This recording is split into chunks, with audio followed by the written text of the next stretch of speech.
আমরা একটা ম্যাচ খেলে ফেলেছি অলরেডি এবং আমরা সেখানে যেগুলো মিস্টেক করেছি আজকে কোচ আমাদেরকে নিয়ে সেগুলা কাজ করাইছে। বেশিরভাগ কোচ আমাদের পজিশন শেপ যেগুলো ভুল ছিল সেগুলো নিয়ে কাজ করাইছে, ফিনিশিং প্রবলেম ছিল আমাদের সেগুলো নিয়ে কাজ করাইছে। নেক্সট ম্যাচ আমাদের চায়নার সাথে, তো চায়না টিম মোটামুটি ভালো, তো আমরা তাদের সাথে ফাইট করব এবং আমরা রেডি তাদের সাথে ফাইট করার জন্য।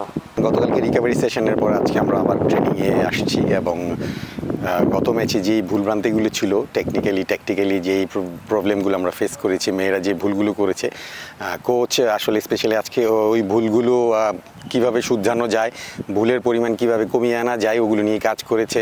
পাশাপাশি আপনারা জানেন চায়না তারা ওয়ার্ল্ড ফুটবল অনেক ভালো অবস্থান করছে, তাদের এগেনস্টে আমরা খেলবো। সো আমরা ডিফেন্ডিং শেপ, আমাদের সেট পিসগুলো নিয়ে কাজ করেছি যাতে আমরা এই সেট পিসে বা ডিফেন্সের সিলি কোনো মিস্টেকে যেন আর গোল কনসিড না করি, আমরা ওইটার উপরই জোর দিচ্ছি বেশি।